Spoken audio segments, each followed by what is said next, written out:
Bapak, Ibu, dan saudara jemaat GKI Layur serta Bajem Grand Wisata. Pagi ini saya mau mengajak kita merenungkan sebuah perikop di dalam surat 1 Petrus pasal 4 ayat 1 sampai 6. Saya akan membacakannya bagi saudara.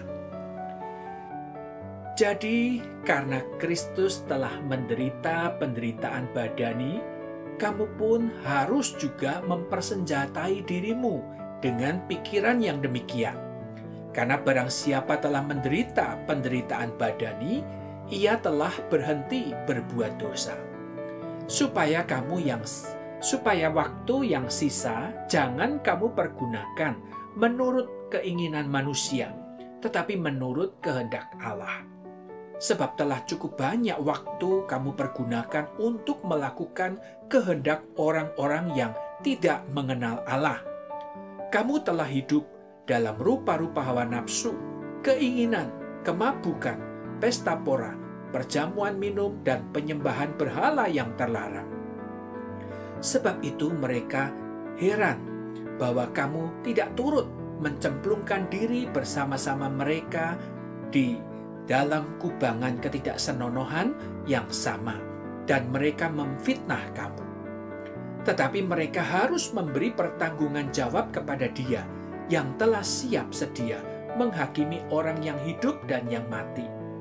Itulah sebabnya maka Injil telah diberitakan juga kepada orang-orang mati, supaya mereka sama seperti semua manusia dihakimi secara badani, tetapi oleh Roh dapat hidup menurut kehendak Allah. Ya, Bapak, Ibu, dan saudara sekalian, saat itu Petrus menuliskan surat kepada jemaat-jemaat yang saat itu sedang dipengaruhi oleh guru-guru palsu, oleh mereka yang mengajarkan tentang hidup membawa hawa nafsu mereka itu sebagai suatu tujuan hidup mereka. Nah, pada saat itu mereka bisa akhirnya mengalahkan pencobaan dari guru-guru palsu itu. Dan pada saat itu Petrus mengatakan, Kristus yang telah menderita penderitaan badani, maka kamu pun harus juga mempersenjatai dirimu dengan pikiran yang demikian. Siapa yang menderita penderitaan badani, ia telah berhenti berbuat dosa. Apa maksudnya? Seolah-olah setelah manusia menderita secara badani, dia sudah tidak berdosa. Benarkah itu? Bagaimana bisa? Nah, saudara-saudara, di sini kita mau merenungkan apa yang dimaksudkan dengan penderitaan itu menurut Petrus. Tentu bukan semua penderitaan, sebab orang menderita itu ada 3 sebab.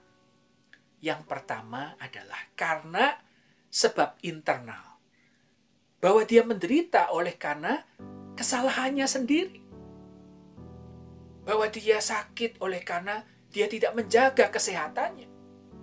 Dia harus dirawat karena dia makan tidak terkontrol dengan baik sehingga kolesterolnya sangat tinggi, sehingga serangan jantung. Nah, itu adalah penderitaan oleh karena kesalahan sendiri, sebab internal. Tetapi juga ada orang yang menderita oleh karena sebab eksternal yang tidak bisa ditolak. Mungkin karena musibah, mungkin karena peperangan, mungkin karena bencana alam, dan sebagainya. Dan itu tidak bisa kita tolak. Bisa terjadi pada siapa saja. Ya. Baik orang benar, orang jahat bisa mengalaminya. Tetapi ada penderitaan jenis yang ketiga. Penderitaan jenis ketiga ini adalah karena salib. Dan penderitaan ini adalah pilihan. Jadi artinya sebenarnya kita bisa menolaknya, sebenarnya kita bisa menghindarinya.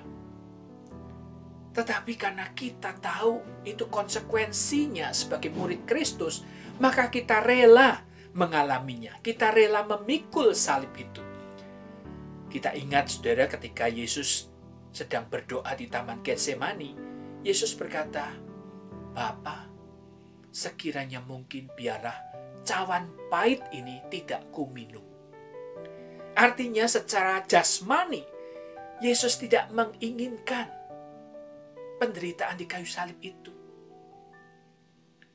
Tetapi di dalam doanya Yesus berkata, "Namun bukanlah kehendakku yang jadi, tetapi kehendakmu." Jadi di sini, saudara, kehendak dirinya harus taat kepada kehendak Allah. Itulah yang perlu kita teladani dari Yesus. Jadi salib, penderitaan karena salib itu bisa kita tolak, bisa kita hindari. Kita bisa tidak mau memikulnya, bisa.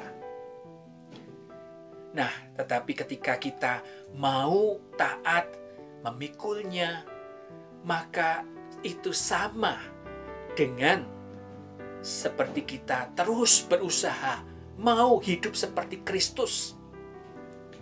Dan itulah maka seperti yang Petrus katakan, seorang yang menderita, yaitu penderitaan karena salib, dia sudah berhenti berbuat dosa. Nah, saudara, setiap orang tentu punya salibnya sendiri-sendiri.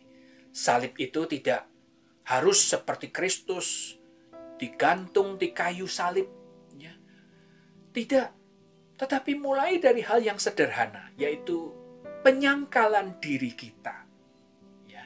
Demi kita mau melakukan kebenaran, demi kita mau jujur, kita mau berlaku adil, tetapi kemudian kita dilecehkan, dan kita menderita kerugian. Nah, itu salib. Nah, saudara, kekristenan, khotbah-khotbah kekristenan yang hanya menawarkan bagaimana kita bisa hidup diberkati Tuhan, bagaimana kita bisa sukses, bagaimana kita bisa kaya di dalam Tuhan. Sebenarnya itu tidak menawarkan Injil yang lengkap, Injil yang sejati, tetapi hanya Injil palsu. Sebab penderitaan karena salib itu merupakan kasih karunia Allah. Siapakah kita manusia sehingga kita bisa dianggap layak seperti Kristus, mengalami seperti Kristus. Dan bahkan Paulus pun mengundang, marilah kita ikut menderita ya di dalam Dia. Nah, saudara, jadi kekristenan tidak bisa lepas dari penderitaan karena salib. Dan ketika kita komit, mau rela memikul salib itu sampai taat, sampai seperti Kristus, taat sampai mati, ya, maka kita telah berhenti berbuat dosa. Ya. Karena dosa itu artinya melanggar. Dosa itu artinya memberontak melawan kehendak Tuhan.